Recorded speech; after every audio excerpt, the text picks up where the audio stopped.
Novel شب تاب، writer Mehwish Iftikhar, episode number 2۔ اجیتا یہ دیکھ میں کیا لایا ہوں، وہ اپنے دھیان میں اپنے لاڈلے کو پکارتا گھر میں داخل ہوا تھا، لیکن آگے بڑھنے پر اس کی نظر صحن میں بیٹھے خاندان والوں پر پڑی تو وہ تھم سا گیا۔ جا پتر کھا لے، تیرا پیو تیرے لیے مسجد سے خیرات لے کر آیا ہے۔ ماما جی نے ایک کاٹدار نظر اس کے چہرے پر ڈالتے ہوئے اجیت کو پچکارا تو آنکھوں میں آنسو لیے بیٹھی بلو غصے سے شوہر کو دیکھتی منہ موڑ گئی تھی۔ اجیت نے سہمی ہوئی نظروں سے باپ کو دیکھا۔ وہ شروع سے ہی بہت سمجھدار اور حساس بچہ تھا۔ اس وقت بھی وہ سب کی آمد اور اپنے باپ سے ناراضگی کی وجہ سے بخوبی واقف تھا، جب ہی مان سنگھ کے کہنے کے باوجود اپنی جگہ سے ٹس سے مس نہیں ہوا تھا۔ کبیر خود کو سنبھالتا آگے بڑھا تھا۔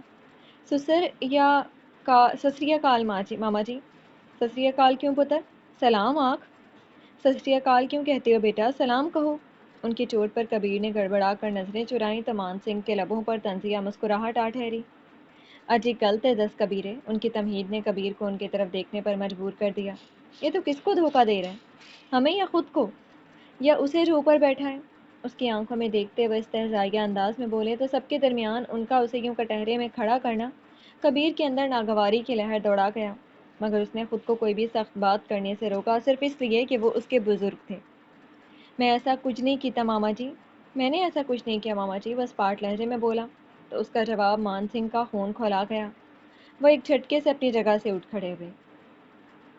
او آدھا تیتر اور آدھا بٹیر بن کے رہ گیا، اور کہتا ہے کہ تو نے کچھ نہیں کیا، اور لعنت ہے تیری شکل پہ۔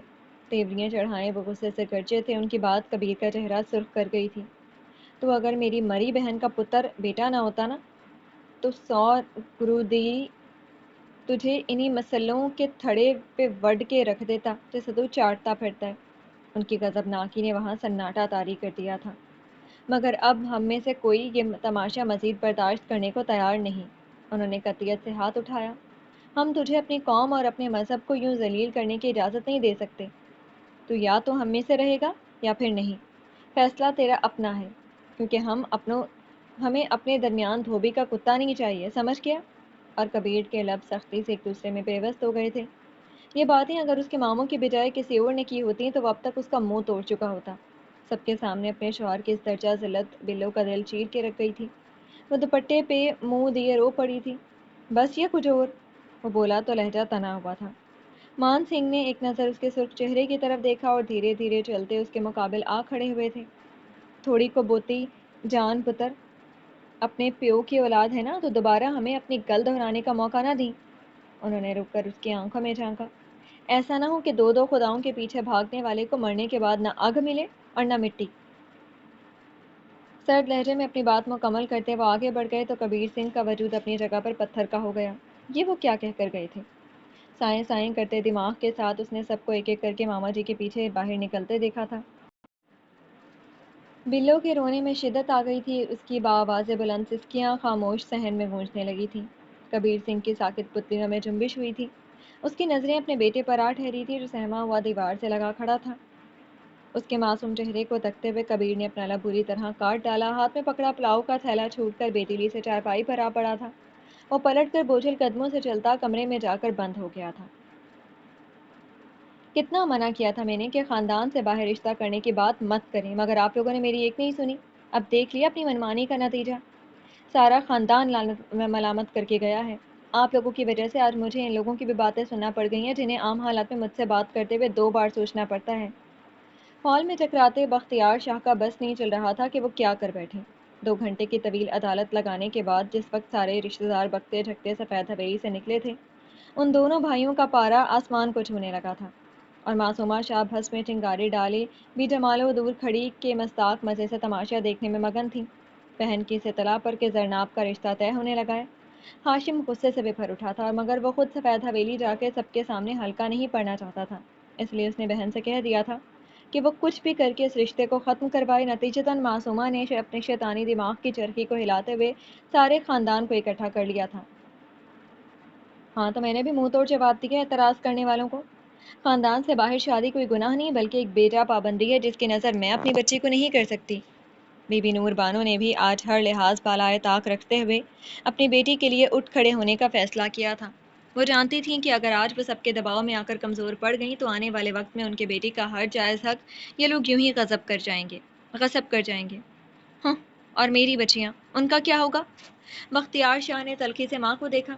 کیا آپ نہیں جانتی کہ اگر آج ہم خاندان والوں کے خلاف گئے تو کل کو وہ بھی ہم سے کوئی نیا رشتہ نہیں جوڑیں گے؟ تمہیں اپنی اولاد کے مستقبل کی تو فکر ہے، مگر بہن کا کیا بنے گا؟ کبھی اس بارے میں بھی سوچا ہے؟ بی بی نور بانو کی آنکھوں میں دکھ آ ٹھہرا۔ ہاں تو کیا برائی ہے حاشے میں؟ بختیار شاہ جھنجھلا کر بولے تھے۔ کیوں آپ اس کا رشتہ زرناب کے لیے قبول نہیں کرتی؟ اور ایک طرف کھڑی معصومہ کا دل باغ باغ ہو گیا۔ یہ ان کی شبانہ روز محنت ہی تو تھی جو بختیار شاہ کو آخر کار اپنے سالے میں ہر برائی نظر آنا بند ہو گئی تھی۔ تمہیں حاشے میں کوئی برائی نظر نہیں آتی؟ بی بی نور بانو نے استعجاب سے بیٹے کا چہرہ دیکھا تو وہ گڑبڑا کر نگاہیں چرا گئی۔ ہاں، ہیں اس کے چند ایک ایسے شوق جو بدقسمتی سے اپنی باپ کی آنکھیں بند ہونے کے بعد تم دونوں بھائی بھی کھلم کھلا اپنا چکے ہو۔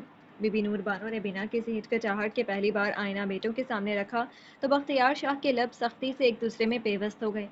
چلو جی، آج سے آپ دونوں بھی بدماش ہو گئے، کیونکہ میرے بھائی کو تو اس گھر میں اسی نام سے پکارا جاتا ہے۔ معصومہ نے طنزیہ انداز میں کہتے ہوئے شوہر اور دیور کو دیکھا تو بختیار شاہ کا چہرہ سرخ ہو گیا تھا۔ بہت اچھے، اگر ایسا ہے اماں جان تو میرا اب زرناب کے رشتے سے کوئی لینا دینا نہیں۔ وہ لڑکا اچھا نکلے یا برا، کم از کم مجھ جیسا خراب کردار کا آدمی اب اس کے بارے میں کچھ پتہ کروانے والا نہیں۔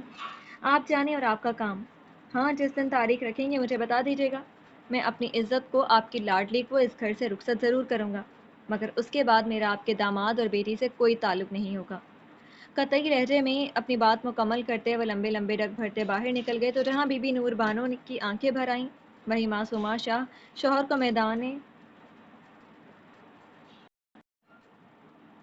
شوہر کو میدان ساس کے لیے حوالے کرتا دیکھ کر بوکھلا گئیں۔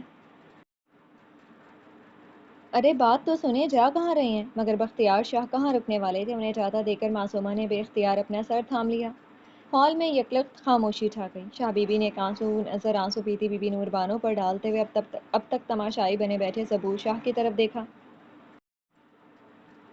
تمہیں بھی ماں کو کوئی الزام دینا ہے تو دے لو۔ سبور شاہ نے خفگی بھری ایک نظر پھوپھی پر ڈالی اور اٹھ کر زینہ طے کر گیا۔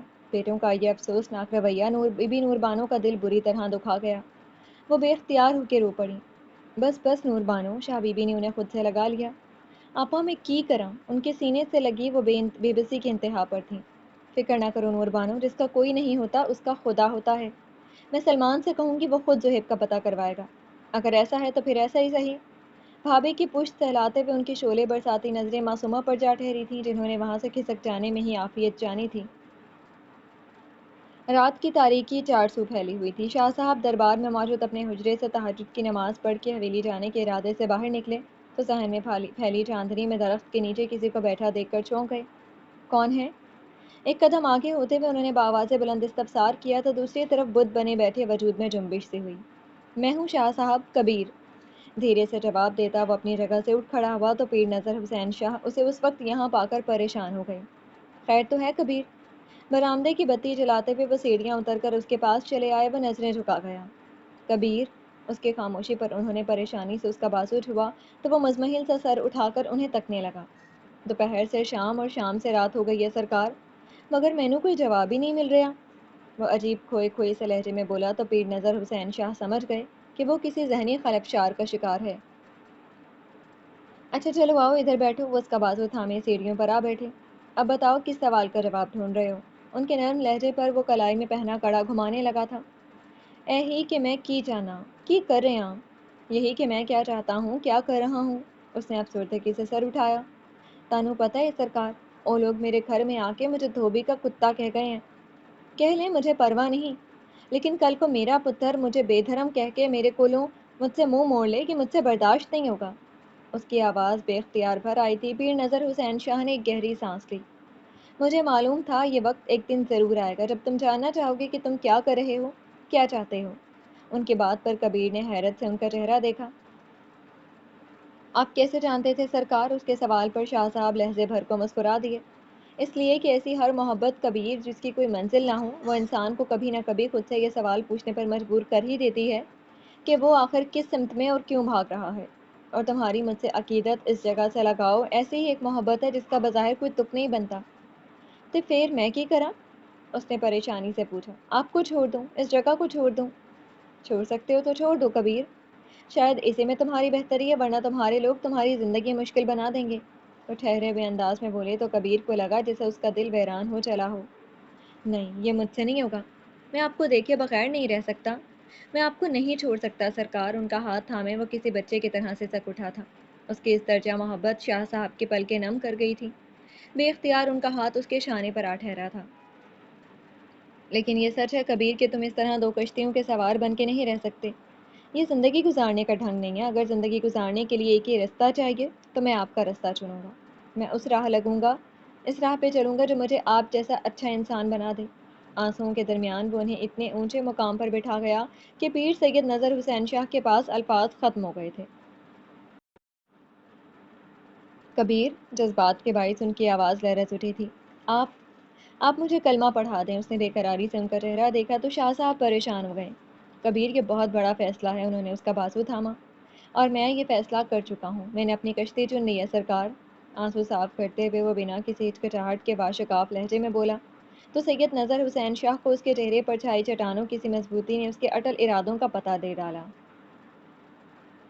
دروازے پہ کھٹکے کی آواز پر صحن میں سوئی بلو ہڑبڑا کر اٹھ بیٹھی تھی۔ کبیر کی راہ تکتے تکتے کب اس کی آنکھ لگی تھی اسے پتہ ہی نہیں چلا تھا۔ تیزی سے کروٹ بدلتے ہوئے جو ہی اس کے نظر اندر آتے کبیر سے ٹکرائی تھی، وہ صورت سے اٹھ بیٹھی تھی۔ کہاں چلا گیا تھا تو؟ اسے سامنے پا کے بلو کی گھنٹوں کی پریشانی پر غصہ حاوی ہو گیا تھا۔ کبیر کے قدم اپنی جگہ پر جم گئے تھے۔ بولتا کیوں نہیں؟ اب بولتے کیوں نہیں ہے؟ اس کا پارا مزید چڑھا تھا، لیکن دوسری جانب کبیر کو مسلسل خاموش پا کر وہ بے اختیار چونک اٹھی تھی۔ کبیر، وہ ہر بات بھلائے اٹھ کر اس کے قریب چلی آئی تو کبیر سنگھ کی نظریں اس کے چہرے پر آ ٹھہریں۔ تو ٹھیک تو ہے نا کبیر؟ اس نے پریشانی سے اس کا بازو چھوا تو کبیر نے اپنے خشک پڑتے لبوں پر زبان پھیری۔ کبیر نہیں، عبداللہ، میں نے کلمہ پڑھ لیا بلونتے۔ وہ اٹکتے ہوئے بولا تو بلونت کو یوں اچھلی جیسے اسے کسی بچھو نے ڈنک مار دیا ہو۔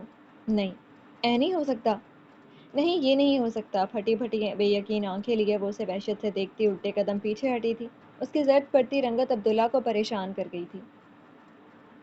بلونتے، وہ گھبرا کر اس کی طرف بڑھا تھا مگر بلو ہونٹوں پر ہاتھ رکھے بھاگتی ہوئی کمرے میں جا کے بند ہو گئی تھی۔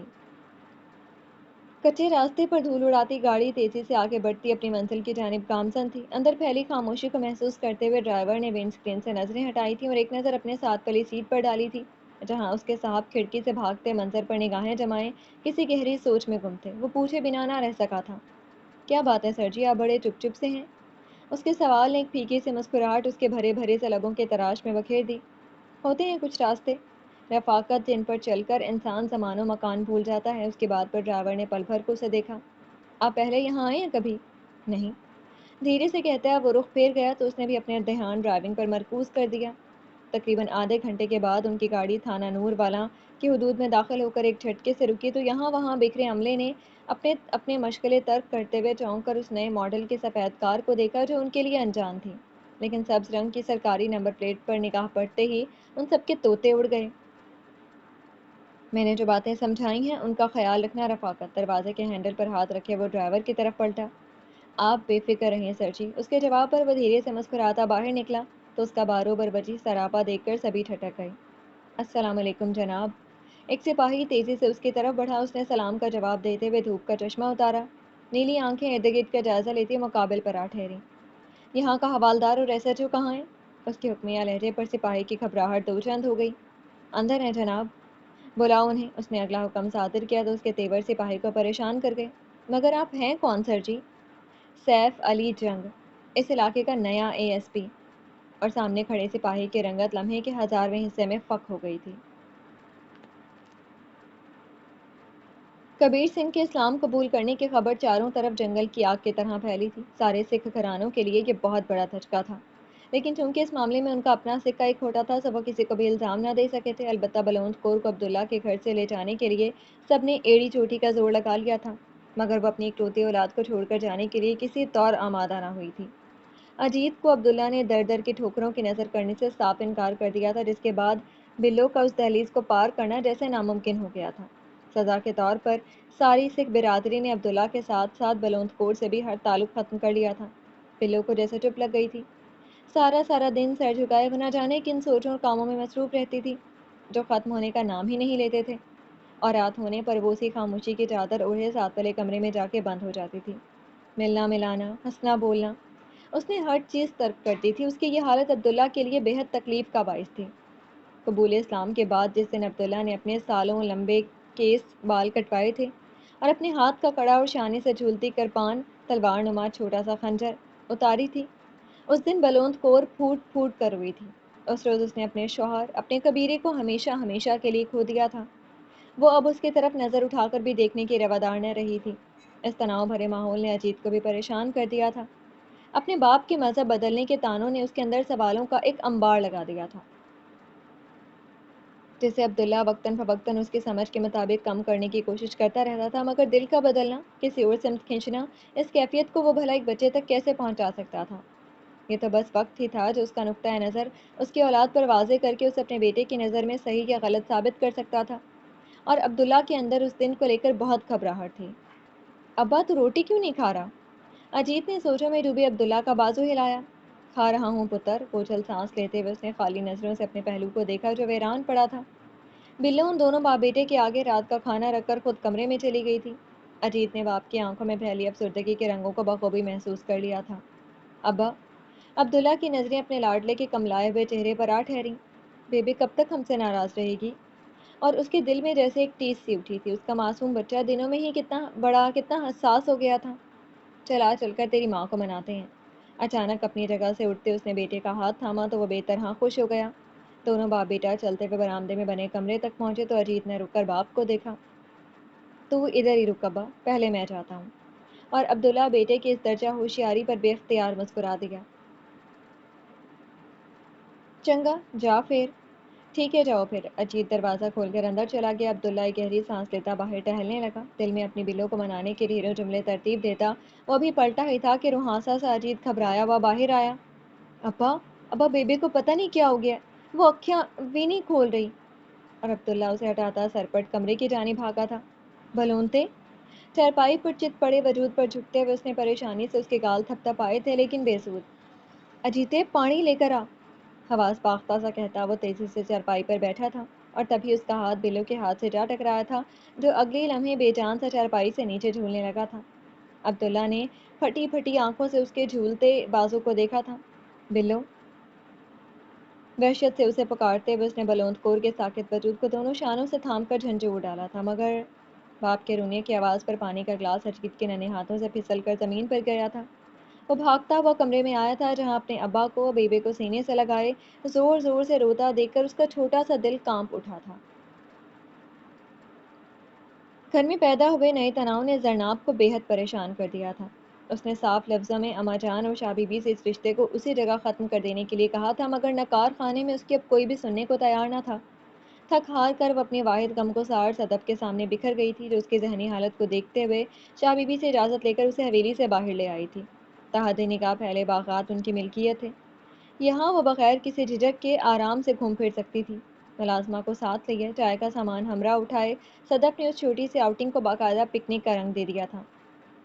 کھلی ہوا، بہتے پانی اور اس کے نٹکھٹ سے بھتیجوں کی شرارتوں نے جلد ہی زرناب کا دھیان بٹا دیا تھا۔ اسے پھر سے مسکراتا دیکھ کر صدف نے سکھ کا سانس لیا تھا، وگرنہ کل رات سے رو رو کر زرناب کی حالت خیر ہو چکی تھی۔ میں ذرا چاچا نور الہی کے گھر والوں سے حال احوال کرنے جا رہی ہوں، تم ساتھ چلو گی؟ باغات کے پرانے ملازم کا نام لیتے ہوئے زرناب نے صدف کی طرف دیکھا۔ نہ بابا، میں ان شیطانوں کو اکیلے چھوڑنے کا رسک نہیں لے سکتی۔ عمر کو بمشکل تمام قابو کرتے ہوئے اس نے اس کی گیلی شرٹ اتاری تھی۔ ٹھیک ہے، پھر میں ابھی آتی ہوں۔ کھڑے ہوتے ہوئے اس نے اپنے کپڑے جھاڑے۔ فضلی بی بی کے ساتھ جاؤ، صدف نے چائے پیتی فضیلت سے کہا، تو زرناب نے ہاتھ کے اشارے سے منع کر دیا۔ تم چائے پیو، میں خود ہی چلی جاتی ہوں۔ خیال سے جانا، صدف کی مامتا بھری پکار نے آگے بڑھتی زرناب کو مسکرانے پر مجبور کر دیا تھا۔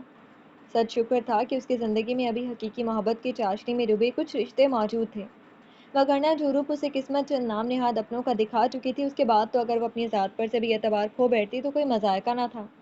یاسیت سے سوچتی وہ اپنے دھیان میں چلی جا رہی تھی جب اچانک درختوں کے درمیان سے نکل کر کوئی اس کی راہ میں آیا تھا۔ زرناب کے منہ سے چینخ نکلتے نکلتے بچی تھی۔ بے اختیاری کے عالم میں پیچھے ہٹتے ہوئے اس نے نظریں اٹھائی تھیں اور اپنے سامنے ہاشم شاہ کو کھڑا دیکھ کر اس کے دل تیزی سے پھیل کر سمٹا تھا۔ بائیں ہاتھ سے مونچھوں کو سنوارتے ہوئے ہاشم نے اپنی پیاسی نگاہوں کو زرناب کے کندن سے وجود پر جما دیا تھا۔ آہ، کتنے دنوں بعد تمہیں دیکھ رہا ہوں میں۔ اس کی عامیانہ نظروں اور الفاظ نے زرناب کا چہرہ سرخ کر دیا تھا۔ وہ سختی سے لب بھینچے تیزی سے پلٹی تھی کہ ہاشم نے ایک ہی جست میں اسے کلائی سے پکڑتے ہوئے قریب لگے درخت کی طرف دھکیل دیا تھا۔ زرناب کا کندھا بہت زور سے تنے سے ٹکرایا تھا۔ وہ بے اختیار کرہ اٹھی تھی۔ تمہارے سامنے تمہارا باپ نہیں، ہاشم رجب حسین شاہ کھڑا ہے، یہ نخرے کسی اور کو دکھانا سمجھی؟ غصے سے اسے دیکھتا وہ غرا کر بولا۔ زرناب نے صورت سے خود کو سنبھالا تھا۔ اور تمہارے سامنے بھی کسی مزارے کی بیٹی نہیں بلکہ پیر سید نظر حسین شاہ کی عزت کھڑی ہے، اس لیے اپنی حد میں رہو۔ اس کی آنکھوں میں دیکھتی وہ غصے سے بولی تو ہاشم کے لبوں پر استہزائیہ مسکراہٹ پھیل گئی۔ میری حد ابھی تم لوگوں نے دیکھی کہاں ہے؟ اس کی مسکراہٹ نفرت میں ڈوبنے لگی تھی۔ قسم خدا کی جس دن کسی اور کی ڈولی میں بیٹھی نا، میں تمہیں اور تمہارا ہاتھ تھامنے والے کو سفید حویلی کی دہلیز پر ہی ختم کر دوں گا۔ اس نے اس زور سے مٹھیاں بھینچی کہ ہاتھوں کی رگیں ابھر آئی تھیں۔ تم مجھے خوفزدہ کرنے آئے ہو؟ زرناب کے پیشانی پر موجود بال گہرے ہو گئے تھے۔ نہیں، یہ باور کروانے آیا ہوں کہ تم صرف ہاشم شاہ کی ہو۔ ہم، میں اور تمہاری۔ زرناب طنزیہ انداز میں مسکرائی۔ جو شخص سالوں پہلے میرے قابل نہیں تھا میں آج اس کی دوسری بیوی بنوں گی؟ جاؤ ہاشم شاہ، جا کے اپنا منہ دھو۔ اس کا بس نہیں چل رہا تھا کہ اس شخص کی ہر خوش فہمی کے پرخچے اڑا دے۔ ہاشم کے لب سختی سے ایک دوسرے میں پیوست ہو گئے۔ بہت بہت بڑی بات کر دی ہے تم نے زرناب نظر حسین۔ لمحے کے توقف کے بعد وہ بولا تو آواز میں برودت اپنے عروج پر تھی۔ اب تو اگر تمہیں اٹھا کر بھی اپنے قدموں میں گرانا پڑا تو گراؤں گا۔ اس کی بات پر زرناب نے دانت پر دانت جمائے اسے گھورا تھا۔ اگلے ہی پل وہ اپنا سارا خوف پسے پشت ڈالتی اس کے مقابل آ کھڑی ہوئی تھی۔ اور مجھے اگر خود کو ختم کر کے بھی تمہاری جیت کو ہار میں بدلنا پڑا تو بدلوں گی۔ ٹھیک ہے پھر دیکھتے ہیں کون کس کو دھول چٹاتا ہے۔ اس کی آنکھوں میں دیکھتے وہ اچانک اس کی طرف جھکا تو زرناب بجلی کی سی تیزی کے ساتھ پیچھے ہٹی تھی۔ ہاشم خباثت سے ہنس پڑا تھا۔ کب تک میری جان؟ اسے دیکھتا وہ کمینگی سے گنگنایا تھا۔ زرناب کھا جانے والی نظروں سے اسے دیکھتی واپسی کے لیے پلٹی۔ ہاشم نے اسے روکنے کی کوشش نہیں کی۔ آج کے آج جا کر اس رشتے کو ختم کرواؤ، ورنہ وہ حال کروں گا اس شہزادے کا کہ گھر والے صورت تک پہچان نہیں پائیں گے۔ بابا سے بلند بولتا وہ زرناب کو لب کھینچنے پر مجبور کر گیا تھا، مگر اس نے پیچھے پلٹ کر دیکھنے کی غلطی نہیں کی تھی۔ زرناب کو بنا کوئی رد عمل دکھائے آگے بڑھتا دیکھ کر ہاشم شاہ کی آنکھوں سے انگارے برسنے لگے تھے۔ تمہاری یہ بے نیازی نہ تم سے چھین لی زرناب نظر حسین شاہ تو ہاشم نام نہیں میرا۔ اس کی پشت پر نظریں جمائے وہ جیسے ایک اندیکھی آگ میں جلنے لگا تھا۔ تاریخ گواہ ہے دین اسلام قبول کرنے والوں کو اللہ پاک نے ہر دور میں آزمایا ہے۔ تمہاری پہلی آزمائش تمہارے اپنوں کا تمہیں چھوڑنا ہے۔ تمہاری دوسری آزمائش تمہاری محبت کرنے والی بیوی کی جدائی ہے۔ یہ سوچنا کہ بلوند کور کی موت کے ذمہ دار تم ہو، بالکل غلط ہے۔ سب کی موت کا ایک وقت مقرر ہے۔ تمہاری بیوی نے اسی دن اور اسی گھڑی اس دنیا سے جانا تھا، پھر چاہے تم کبیر سنگھ رہتے یا عبداللہ بن جاتے، تمہارا اور اس کا اتنا ہی ساتھ لکھا تھا۔ شاہ صاحب نے اپنے برابر سر جھکائے بیٹھے عبداللہ کا شانہ تھپ تھپایا تھا۔ بلو کی موت کو آج چوتھا دن تھا اور عبداللہ کا غم کسی طور کم نہیں ہو رہا تھا۔ وہ بلو کو اس اچانک موت اور اپنے گھر کی بربادی کا ذمہ دار خود کو ٹھہرا رہا تھا، اور کیوں نہ ٹھہراتا؟ بلوند کور کے رشتہ داروں اور ساری سکھ برادری میں ایسا کون تھا جس نے اسے لعن طعنہ کی تھی؟ اس کے نقصان کو واہے گرو کی مار نہ گردانا تھا؟ وہ سب سچے ہوئے تھے اور اس کا منہ کالا ہوا تھا۔ وہ خود کو مجرم نہ گردانتا تو کیا کرتا؟ گاؤں کے ہر فرد نے یہ تماشا دیکھا تھا، شاہ صاحب بھی انجان نہ تھے۔ وہ بس اس گھڑی کے منتظر تھے جب عبداللہ ذہنی اور جذباتی طور پر اس قابل ہو جاتا کہ ان کے الفاظ کو سمجھ سکتا، اور آج ان کے نزدیک وہ وقت آ گیا تھا، جبھی تو وہ خود چل کر اس کے گھر تک آئے تھے اور اب بہت محبت سے اسے ساتھ لیے بیٹھے تھے۔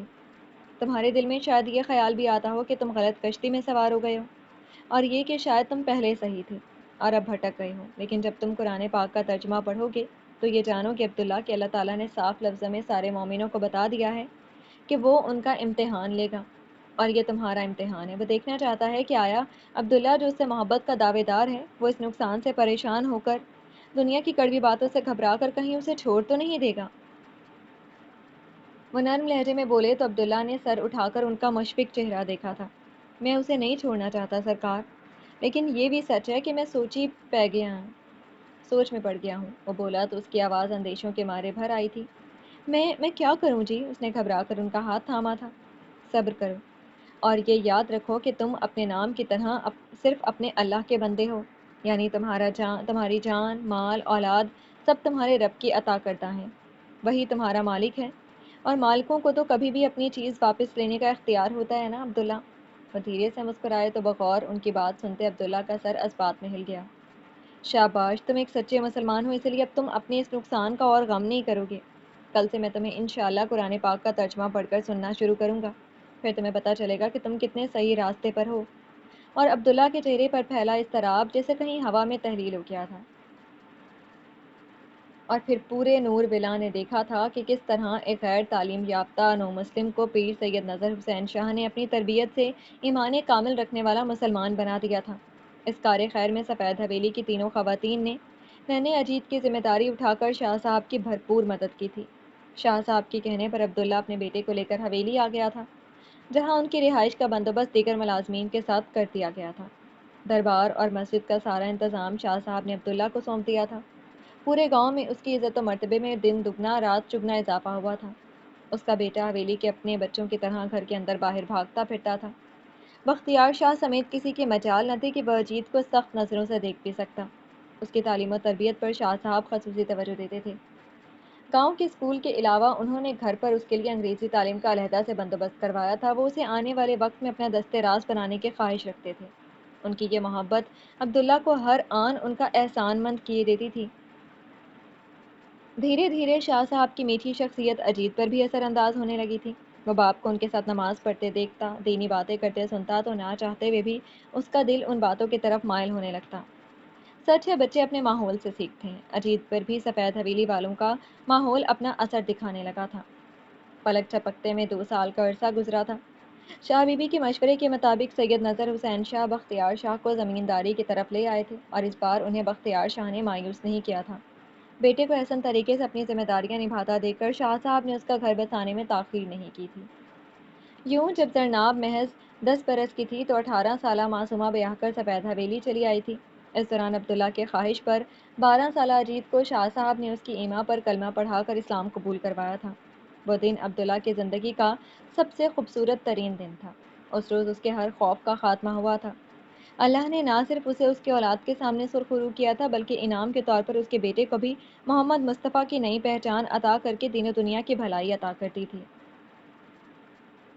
نیا ASP صوفے پر براجمان بختیار شاہ ایک جھٹکے سے سیدھے ہوئے تھے۔ وہ کب آیا؟ انہوں نے مقابل بیٹھے SHO کو دیکھا۔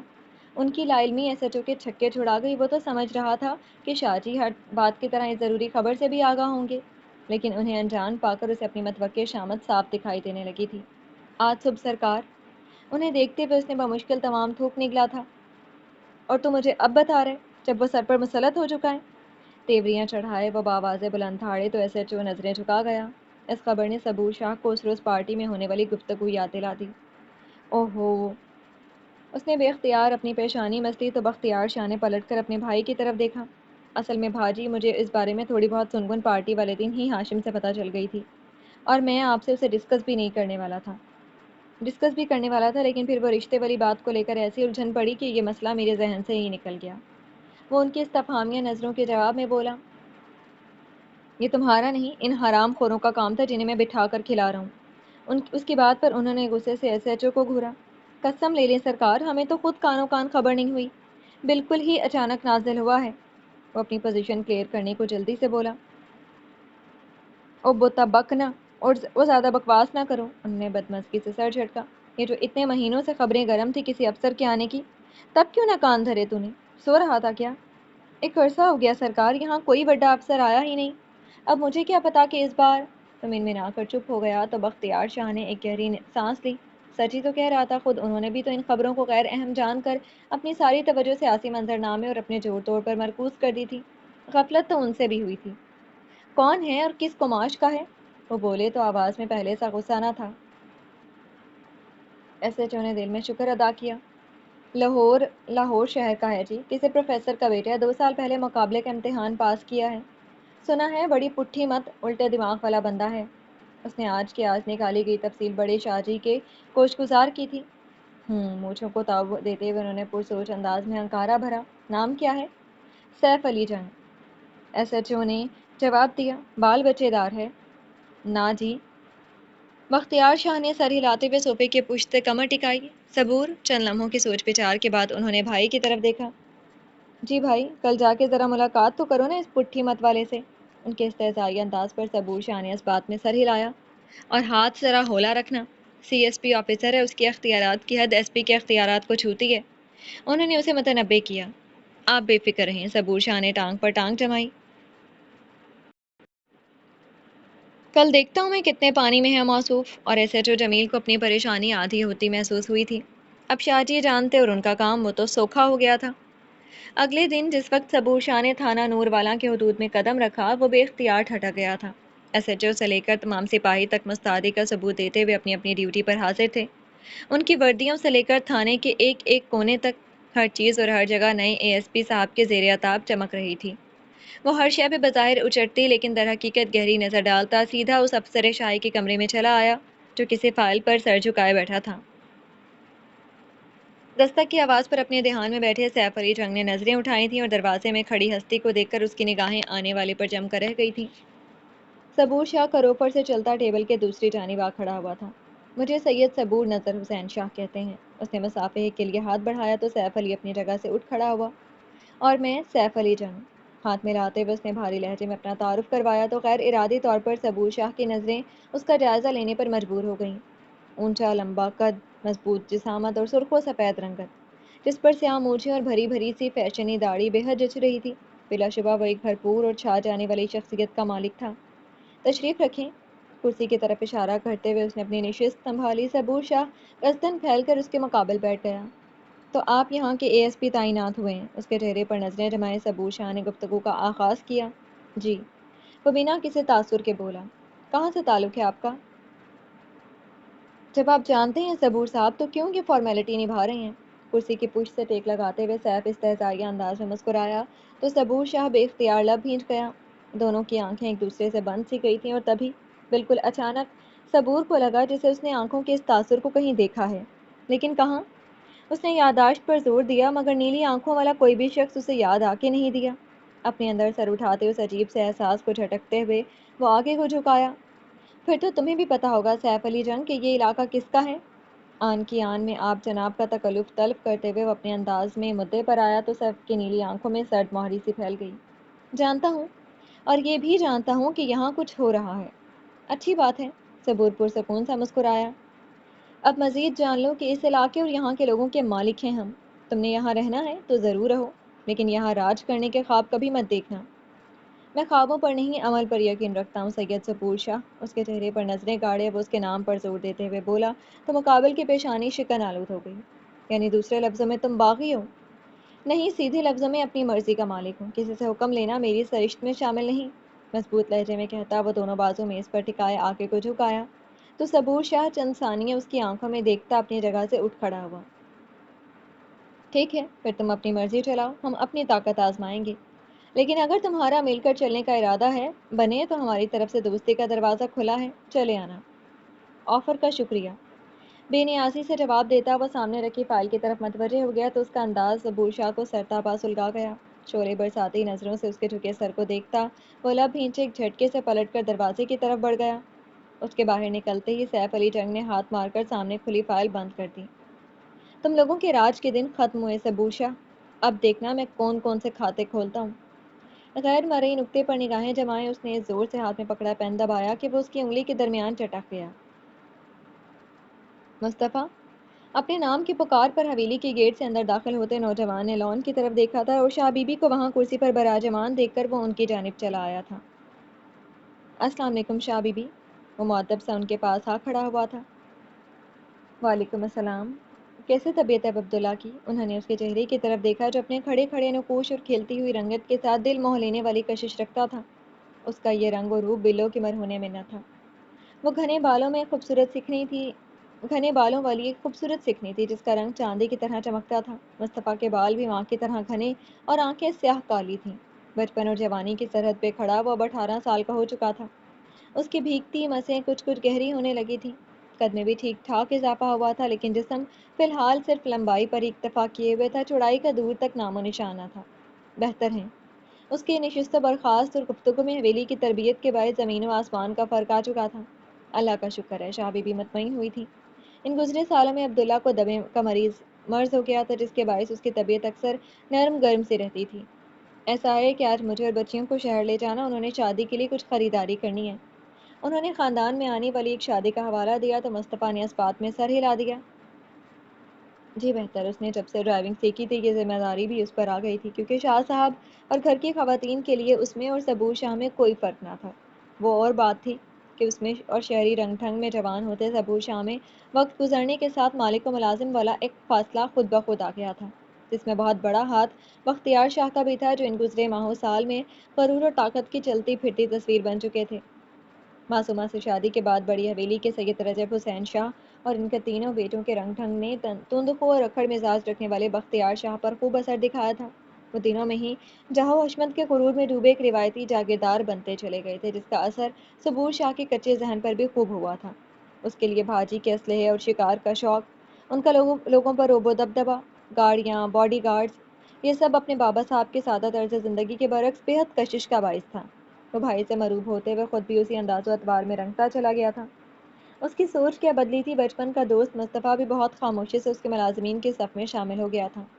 کتنے بجے تک نکلیں گی؟ اس نے شاہ بی بی کی طرف دیکھا، لیکن اس سے پہلے کہ وہ کوئی جواب دیتی، برآمدے کا دروازہ کھول کر 15 سالہ زرناب تھپ تھپ کرتی پھوپھی کی طرف چلی آئی تھی۔ سرخ اور اورنج رنگ کے چنڈی کے سوٹ میں اس کی گوری رنگت دمک رہی تھی، شانے پر پڑی بے ترتیب سے چٹکیاں اس کی کھلنڈری طبیعت کی خماس تھی، جبکہ ماتھے کے بل اس کا موڈ خراب ہونے کا پتہ دے رہے تھے۔ نظریں چراتے چراتے بھی مصطفیٰ کا دل بری طرح ڈول گیا تھا۔ زرناب شاہ کے آس پاس رہتے وہ کب اسے چاہنے لگا تھا، اسے پتہ بھی نہیں چلا تھا۔ شاہ بی بی، اس کی خفقی بھری پکار پر کوثر شاہ نے بھتیجی کی طرف دیکھا تھا۔ اماں جان مجھے نیا سوٹ نہیں لینے دے رہی، کہہ رہی ہیں الماری بھری ہوئی ہے، انہی میں سے کوئی پہنوں۔ منہ بسوڑتے ہوئے اس نے ماں کی شکایت کی، اس کا منہ لٹکانا ان کے لبوں پر مسکراہٹ بکھیر گیا۔ نویں کے پرچے دینے والی ہو، مگر اب بھی بچوں کی طرح بات بات پر منہ لٹکا لیتی ہو۔ ان کی نظروں میں اس کے لیے محبت کا سمندر ٹھاٹھے مار رہا تھا۔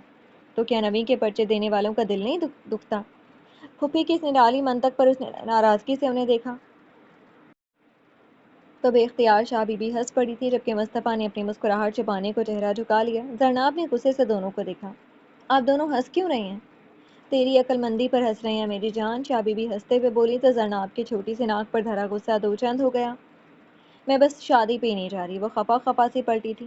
تمہاری مرضی، ویسے میں 1 گھنٹے تک مصطفیٰ کے ساتھ شہر نکلنے والی ہوں۔ مصطفیٰ کو دیکھتے ہوئے شاہ بی بی شرارت سے مسکرائیں تو وہ بھی کھل کر مسکرا دیا۔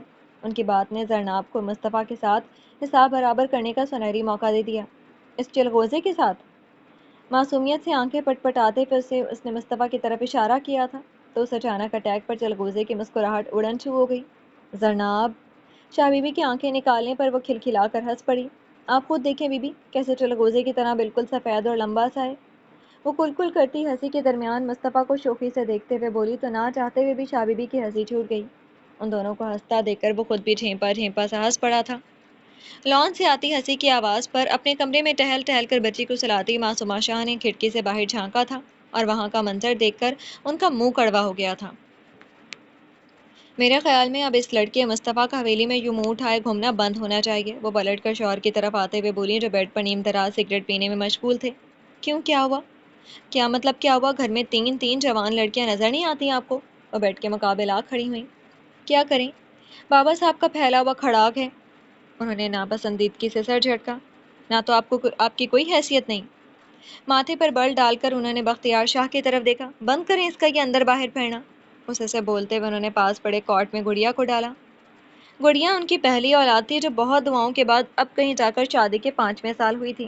اس دوران انہوں نے بختیار شاہ کو اپنے قابو میں رکھنے کے لیے ماں باپ کے کان میں اپنے چھوٹے بھائی ہاشم اور زرناب کے رشتے کی بات ڈال دی تھی، تاکہ اکلوتی بیٹی کو وٹے سٹے میں دینے کے بعد سفید حویلی والے ان پر کبھی سوکن لانے کا سوچ بھی نہ سکیں، کیونکہ خاندانی بیوی کو چھوڑنے کا رواج تو ان میں تھا نہیں۔ البتہ دوسری تیسری شادی عام تھی۔ ہاشم شاہ بھی بہن کے اس فیصلے سے خاصا خوش اور مطمئن دکھائی دیتا تھا۔ زرناب سے رشتہ جوڑنے میں اس کے لیے فائدہ ہی فائدہ تھا۔ ایک تو وہ خوبصورت بہت تھی، دوسرا اسے شادی کے بعد وہ پیر سید نظر حسین شاہ کا اکلوتا داماد بن جاتا، جس کی شان اور مرتبے کے سامنے ایک زمانے نے سر جھکانا تھا۔ اور تیسرا زرناب سے جڑی وہ ساری زمین و جائیداد تھی جو شادی کے بعد اس کی ہو جانی تھی۔ پھر بھلا اسے اس رشتے پر کیوں کر اعتراض ہو سکتا تھا؟ بلکہ میری ماں نے تو زرناب اور ہاشم کا رشتہ طے کرنے والی بات کریں۔ ہاشم کی پڑھائی بھی ختم ہو چکی ہے، ابا جی نے اپنی زندگی میں چاچا جی سے اس خواہش کا اظہار کیا تھا اور آج انہیں اس دنیا سے رخصت ہوئے بھی سال ہونے والا ہے، مگر چاچا جی نے اس موضوع پر دوبارہ کوئی بات ہی نہیں کی۔ اب بیٹی چاہ رہی ہیں کہ ان سے آ کر ایک بار پھر کیا بات کریں۔ ان کے قریب بیٹھتے ہوئے انہوں نے اپنی ماں کا حوالہ دیا تو وہ خاموش ہو گئے۔ مجھے نہیں لگتا کہ بابا صاحب اس رشتے کے لیے مانیں گے۔ کیوں، کیا کمی ہے میرے بھائی میں؟ انہوں نے تو نہ کر شوہر کو دیکھا، یا پھر زرناب میں کوئی سرخاب کے پڑ لگے ہیں؟ ارے بابا، میرے کہنے کا مطلب تھا کہ وہ ابھی چھوٹی ہے، اب ایسی بھی کوئی چوچی نہیں۔ وہ چل کر گویا ہوئی، لیکن پھر بھی اگر یہ وجہ ہے تو فی الحال صرف نکاح کر دیں۔ اور بختیار شاہ بے اختیار گہری سانس لے کر رہ گئے۔ تائی جان سے کہو کہ ایک سال مزید رک جائیں، زرناب ایک بار اپنی میٹرک سے فارغ ہو جائے، پھر اس موضوع پر بات کریں گے۔ انہوں نے سگریٹ ایش ٹرے میں مس لی۔ کوئی ضرورت نہیں ہے اس کی پڑھائی کو زیادہ اہمیت دینے کی۔ چاچا جی نے کیا کم سر چڑھا رکھا ہے جو اب آپ بھی ان کے نقش قدم پر چلنے لگے ہیں؟ معصومہ نے تیوریاں چڑھاتے ہوئے انہیں دیکھا تو ولا بھینچے ایک بار پھر خاموشی اختیار کرنے پر مجبور ہو گئے۔ صدف، مجھے بہت گھبراہٹ ہو رہی ہے۔ زرناب نے مقابل کھڑی صدف کو دیکھا جو جلدی جلدی اس کا دوپٹہ ٹھیک کر رہی تھی۔ آج حسب دعوت زہیب شاہ اپنی فیملی کے ساتھ سفید حویلی آیا ہوا تھا اور اس وقت نیچے زرناب کا انتظار ہو رہا تھا۔ مہمانوں کی آمد سے پہلے صدف کی امی بی بی حورا نے بمشکل تمام شاہ صاحب کی عزت کا واسطہ دے کر بختیار اور صبور شاہ کو مہمانوں سے ملنے کے لیے راضی کیا تھا، جس پر معصومہ بیگم دل ہی دل میں خاصی چہبی ہوئی تھی، لیکن شوہر کے خاموشی اختیار کرنے پر انہوں نے بھی کچھ کہنے سے اعتراض کیا تھا۔ جب اپنے زہیب صاحب سے ملو گی نا تو ساری گھبراہٹ اڑن چھو ہو جائے گی تمہاری۔ اس کی طرف دیکھتی وہ شرارت سے مسکرائی تو زرناب بے دگ کر پیچھے ہٹی۔ میں نہیں ملنے والی اسے، وہ ہوائیاں اڑتے چہرے کے ساتھ بولی تو صدف کہا لگا کر ہنس پڑی۔ ارے بابا، مذاق کر رہی ہوں، بھلا بھاجی اور صبور کی موجودگی میں ہم تمہیں زہیب کے ساتھ ملاقات کروا سکتے ہیں۔ اس نے آگے بڑھ کر اس کے دوپٹے پر پن لگائی تو زرناب نے بے اختیار سکھ کا سانس لیا۔ بھرجائی کہاں ہے؟ اس نے معصومہ کی بابت دریافت کیا۔ جانا کہاں ہے، نیچے سج کے بیٹھی ہے مہمانوں کے ساتھ، آخر رپورٹ نہیں دیں گے اپنے کمینے گھر والوں کو؟ صدف نے بدمزگی سے کہتے ہوئے زرناب کو دیکھا۔ قسم سے تم نے گھر والوں کو ہاشم کے راستہ روکنے والی حرکت نہ بتا کر بہت بڑی غلطی کی ہے۔ وہ ایسی گری ہوئی حرکتیں بہت بار کر چکا ہے۔ زرناب تلخی سے مسکرائی۔ تمہاری یہی خاموشی اسے مزید شے دیتی ہے۔ صدف کی نگاہوں میں خف کی طرح تھی۔ اور بتا کر کیا ملے گا؟ زرناب نے اس کی آنکھوں میں دیکھتے ہوئے سوال کیا تو لہجے میں ٹوٹے کانچ جیسے چبھن تھی۔ میرے سر پر میرے والد کا سایہ نہیں رہا صدف، اور میرے بھائیوں کی نظروں میں میرا کردار بہت پہلے مشکوک ٹھہرایا جا چکا ہے۔ میں اگر سچ بھی بولوں گی نا تو اس شخص کو اسے جھوٹ بنانے میں لمحہ نہیں لگے گا، اور وہ خود مجھ پر کوئی تہمت بھی دھر دے گا نا تو ان لوگوں کو اسے سچ ماننے میں کوئی قباحت محسوس نہیں ہوگی، صرف اس لیے کہ میرے محرم میرا سائبان نہیں بن سکے اور یہی میرا المیہ ہے۔ اس کی محرومی آنسو بن کر اس کی آواز میں اتر آئی تو صدف کو اپنی غلطی کا احساس شدت سے ہوا تھا۔ اس نے بے اختیار زرناب کو خود سے لگا لیا۔ مجھے معاف کر دو، پتہ نہیں کیوں میں یہ سب کچھ جانتے ہوئے بھی یہ بات بھول جاتی ہوں کہ ہمارے اعلیٰ تعلیم یافتہ اور نہایت سمجھدار مردوں کی ساری روشن خیالی اور ساری سمجھداری صرف اپنی ذات تک محدود ہے۔ اس کا بوجھل لہجہ آخر میں تلخ ہو گیا تو زرناب نے گہری سانس لیتے ہوئے خود کو سنبھالا تھا۔ ایسے مت کہو، تمہاری محبت اور خلوص پر مجھے کبھی بھی شک نہیں رہا، دھیرے سے کہتے ہوئے اس نے اپنے آنسو صاف کیے تو صدف نے محبت سے اس کے ہاتھ تھام لیے۔ تو بس پھر فوراً اسے ہاں کر دو۔ سچ میں بہت ڈیسنٹ، ہینڈسم اور ڈیسنٹ بندہ چنا ہے میں نے تمہارے لیے۔ اسے واپس اپنی جون میں لوٹتا دیکھ کر زرناب دھیرے سے مسکرا دی۔ تم کبھی ہار نہیں مانو گی نا؟ ہار مانے ہمارے دشمن جو نیچے بیٹھے جل رہے ہیں۔ وہ ہنستے ہوئے اسے لیے دروازے کی طرف بڑھی تو زرناب بے بسی سے سر ہلاتی اس کے ساتھ چل پڑی۔ صدف کے ہمراہ نیچے آنے پر زہیب کی فیملی اسے بہت محبت اور اپنائیت سے ملی تھی۔ زہیب چونکہ مردان خانے میں تھا اس لیے چاہ کر بھی زرناب کو دیکھ نہ سکا تھا، البتہ چلتے چلتے اس کی بہن اور بھابھی نے صدف اور شفق کے ساتھ مل کر زرناب کی ایک جھلک اسے دکھا دی تھی۔ ان کا یہ چاہت بھرا رویہ، ہنسی مذاق معصومہ کے دل پر چھریاں سے چلا رہا تھا۔ اس پہ مستضاد ان کا پڑھا لکھا اور شہری رکھ رکھاؤ والا انداز، معصومہ کا بس نہیں چل رہا تھا کہ ان سب کو اٹھا کر کہیں غائب کر دیں۔ صبور کو بھی مہذب سا زہیب خاصا پسند آیا تھا۔ بختیار شاہ البتہ مہمانوں کے جاتے ہی بنا کچھ کہے سنے وہاں سے اٹھ گئے تھے۔ ان کی اجنبیت نے ماں کے دل پر ٹھیس سی لگائی تھی، جسے محسوس کرتے ہوئے صبور نے انہیں تسلی دی تھی کہ وہ خود زہیب کے معاملے میں ضروری معلومات کروائے گا۔ اس کے انداز میں ڈرانے والی یہ لچک کس کی مرہون منت تھی، سب جانتے تھے۔ جبھی اس کے جاتے ہی اماں جان نے صدف کو خود سے لپٹا لیا تھا۔ نہ جانے تو میری کس نیکی کا صلہ ہے۔ صدف، اللہ پاک تجھے اپنے بچوں کی ڈھیروں خوشیاں دکھائے، تیرا سہاگ سلامت رہے میری جان۔ اس کا چہرہ دونوں ہاتھوں میں تھامے انہوں نے بے اختیار اس کی پیشانی چوم لی تھی اور معصومہ شاہ کے اندر باہر جیسے آگ سے لگ گئی تھی۔ اگلی صبح شاہ صاحب کو عبداللہ اور اپنے خاص ملازم کرم دین کے ساتھ شہر کے لیے نکلتا دیکھ کر بختیار شاہ اور معصومہ دونوں ہی چونک گئے تھے۔ خیر تو ہے بابا صاحب، یہ اچانک آپ کا پروگرام کیسا بن گیا؟ بختیار شاہ نے ان کی طرف دیکھا تھا۔ روانگی سے قبل وہ سبھی ان کے لینڈ کروزر کے پاس کھڑے تھے۔ شاہ بی بی کا چہرہ بے حد اترا ہوا تھا۔ معصومہ نے بغور پھپھی کا جائزہ لیا۔ اچانک تو نہیں، کافی دن سے کام نپٹانے کا سوچ رہا تھا، وہ اپنے مخصوص ٹھہرے ہوئے لہجے میں بولے تو بختیار شاہ چونکے۔ ایسا کون سا کام تھا جو بابا صاحب انہیں کہنے کے بجائے خود کرنے نکل کھڑے ہوئے تھے؟ دل ہی دل میں سوچتے ہوئے انہوں نے بظاہر عام سے لہجے میں دریافت کیا تھا۔ کیسا کام؟ بتاؤں گا۔ وہ نرمی سے ان کا شانہ تھپتھپاتے ہوئے گاڑی میں سوار ہو گئے تو بختیار شاہ کی الجھن بھری نظریں تب تک گاڑی پر جمی رہیں جب تک وہ گیٹ سے باہر نہ نکل گئے۔ یہ چاچا جی اکیلے کس کام کو نپٹانا چاہتے ہیں؟ معصومہ شوہر کے قریب آتے ہوئے آہستگی سے بولیں تو وہ بیزاری سے پتہ نہیں کہتے مردان خانے کی طرف بڑھ گئے۔ گاڑی حویلی کے پھاٹک نما گیٹ پار کر کے جو ہی روڈ پر آئی تھی، پیر سید نظر حسین شاہ نے ایک بوجھل سانس لیتے ہوئے اپنی پشت سیٹ سے ٹکا دی۔ کتنے افسوس کی بات ہے کہ آج میری اولاد ہی میرے لیے قابل بھروسہ نہیں رہی۔ ان کے لہجے کا دکھ ساتھ بیٹھے عبداللہ کو بھی افسردہ کر گیا۔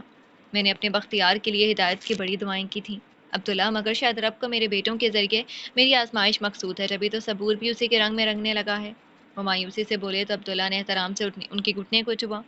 تسی پریشان نہ ہو سرکار، اللہ تاڑیاں دعاواں ضرور قبول کرے گا۔ اس کا دلاسا ان کی آنکھوں میں اداسی بکھیر گیا۔ نہیں عبداللہ، اللہ بھی ہدایت صرف انہی کو دیتا ہے جو خود ہدایت کے طلبگار ہوتے ہیں، اور بدقسمتی سے میرے دونوں بیٹے دنیا کے طلبگار نکلے ہیں، سو انہیں دنیا ہی ملے گی، ہے نا چراغ تلے اندھیرے والی بات۔ وہ پھیکے سے مسکرائے تو عبداللہ ملول سا خاموش ہو گیا۔ کبھی کبھی سوچتا ہوں کہ مصطفیٰ جیسا ایک سلجھا ہوا اور فرما بردار بچہ میرا بھی ہوتا تو مجھے اس گدی کا مستقبل اتنی مشکل میں نظر نہیں آتا۔ تم سچ میں اللہ کو بہت پیارے ہو عبداللہ۔ اس نے نہ صرف تمہیں آج کے اس برائیوں بھرے دور میں اپنی اور اپنے دین کی پہچان کروائی، بلکہ تمہیں مصطفیٰ جیسے نیک اولاد بھی عطا کی۔ تم ایک خوش نصیب انسان ہو۔ ان کی بات پر عبداللہ مسکرا دیا۔ میرے مقدر چ خوش نصیبی تھاڑی وجہ تو لکھی گئی ہے سرکار، پھر سوچ لو کہ تھاڑا کی مقام ہے۔ اس نے بے پناہ محبت سے ان کا ہاتھ چھوا تو پیر نظر حسین شاہ کو اس کی یہ محبت مزید دل گرفتہ کر گئی۔ تم سب کی یہی محبت ہے تو مجھے تمہارا مقروض کیے دیتی ہیں۔ میں کچھ سمجھیا نہیں سرکار، عبداللہ نے الجھ کر انہیں دیکھا۔ میرے پاس موجود یہ گدی دراصل تم سب کا بھروسہ ہے جو تم لوگوں کو میری ذات پر ہے۔ یہ میرے آباء و اجداد کی امانت ہے جو مجھے اپنے سے بھی بڑھ کر نیک اور پرہیزگار بندے کو سونپنی ہے، مگر افسوس کہ میرے پاس میری اگلی نسل میں اسے ایسا ایک بھی معتبر نام نہیں جس کے حوالے میں اس مقام کو کر کے اپنے رب کے حضور سرخرو ہو سکوں۔ بوجھا لہجے میں کہتے وہ لہجے بھر کو خاموش ہوئے تو عبداللہ کو لگا جیسے وہ کوئی بہت انہونی بات سننے والا ہے۔ وہ سانس روکے شاہ صاحب کو دیکھے گیا جو پل بھر کو کھڑکی سے باہر دیکھتے شاید خود میں بھی اپنا حوصلہ مجتمع کر رہے تھے۔ میں نے اس پیری مریدی کے سلسلے کو یہیں ختم کرنے کا فیصلہ کیا ہے۔ اور عبداللہ کے ساتھ ساتھ گاڑی چلاتے کرم دین کو بھی شدید قسم کا جھٹکا لگا تھا۔ ایک ہی کہہ رہی ہو سرکار؟ میں ٹھیک کہہ رہا ہوں۔ دنیا داروں کے ہاتھوں میں دینداری کا یہ منصب انہیں مزید مغرور اور سرکش بنا دے گا، اور میں اپنے رب کی عطا کی گئی اس عزت کا غلط استعمال ہوتا نہیں دیکھ سکتا۔ میں آج اسی لیے شہر جا رہا ہوں کہ وکیل سے مل کر اپنے اس فیصلے کو قانونی وصیت کی شکل دے سکوں، تاکہ اگر کل کو مجھے کچھ ہو جائے تو میری اپنی اولاد بھی اس گدی کے معاملے میں منمانی نہ کر سکے۔ وہ خود کو سنبھالتے ہوئے گویا ہوئے تو عبداللہ جیسے تڑپ گئے اٹھا۔ اللہ نہ کرے سرکار، اب آپ کا سایہ ہم پر قائم رکھے۔ اور پیر سید نظر حسین شاہ ایک بھاری سانس لے کر رہ گئے۔ تنے تنہا اتنا بڑا فیصلہ لینا ان کے لیے مشکل امر تھا، یہ وہی جانتے تھے۔ نسل در نسل چلنے والے اس بے حد شان اور مرتبے والے منصب سے نہ صرف ان کے گھرانے کی بلکہ خود ان کی عزت بھی جڑی تھی۔ اس کا ختم ہونا خود ان کے لیے بھی باعث شرمندگی تھا، مگر وہ بے حد مجبور تھے۔ گھر بھر میں انہوں نے صرف شاہ بی بی کو اپنے اس فیصلے سے آگاہ کیا تھا اور نتائج کی پرواہ کیے بنا شہر چلے آئے تھے۔ تقریباً 2 گھنٹوں کی مسافت کے بعد وہ اپنے بنگلے پر پہنچے تو وکیل پہلے سے ان کا منتظر تھا۔ ان کے فیصلے کو وصیت کی صورت تیار کروا کر وہ اپنے ساتھ لایا تھا۔ بند کمرے میں اس سے ایک تفصیلی ملاقات کے بعد شاہ صاحب نے کاغذات پر سائن کیے تھے اور اس باب کو ہمیشہ کے لیے بند کر کے وکیل کو سونپ دیا تھا۔ اس کے جانے کے بعد وہ بے حد دل گرفتہ سے لاؤنج میں آ بیٹھے تھے۔ نظریں گلاس وال سے باہر لان میں گرتی بارش پر جمی تھیں جو بالکل اچانک برسنے لگی تھی۔ یوں لگ رہا تھا جیسے آسمان بھی ان کے نقصان پر افسردہ ہو۔ ان کا دل مزید بوجھل ہونے لگا تھا۔ سرکار، عبداللہ کی آواز پر وہ ایک گہری سانس لیتے خود میں لوٹ آئے تھے۔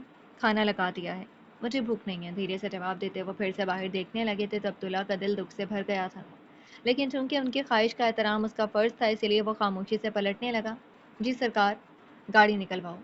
اور وہ اس بات میں سر ہلاتا باہر نکل گیا تھا۔ چند لمحوں بعد شاہ صاحب آ کر گاڑی میں بیٹھے تو کرم دین ان کے حکم کا منتظر تھا۔ گاڑی چلاتے چلو کرم دین، میرا دل بہت بے چین ہے۔ انہوں نے سر سیٹ پر ڈال دیا۔ کرم دین کی متفکر نظریں عبداللہ کی پریشان آنکھوں سے ٹکرائیں اور اس نے گاڑی سٹارٹ کر دی۔ بے مقصد سڑکوں پر گاڑی دوڑاتے انہیں کافی دیر ہو چلی تھی۔ بارش تاحال برس رہی تھی۔ ایسے میں عصر کی نماز کی ادائیگی کے لیے شاہ صاحب نے کرم دین کو جامع مسجد کا رخ کرنے کے لیے کہا تو اس نے گاڑی مطلوبہ راستے پر ڈال دی۔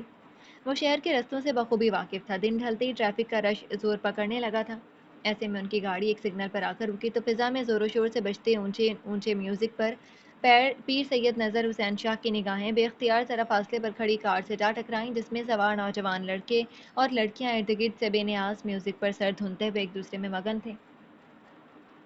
ان کی نگاہوں میں ناگواری اتر آئی، لیکن اس سے پہلے کہ وہ رخ پھیرتے انہیں پچھلی سیٹ پر بیٹھے دو لڑکوں میں سے ایک پر اپنے بھتیجے ہاشم شاہ کا گمان ہوا۔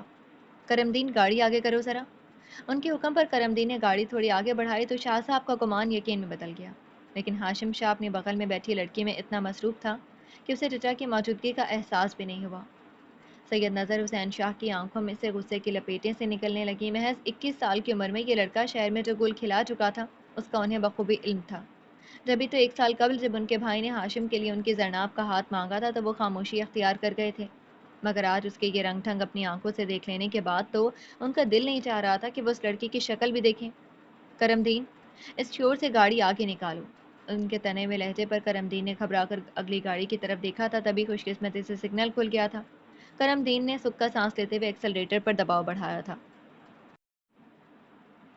آج کے لیے اتنا ہی، پھر حاضر ہوں گے ناول کے نیکسٹ ایپیسوڈ کے ساتھ۔ اجازت دیجیے، اللہ حافظ۔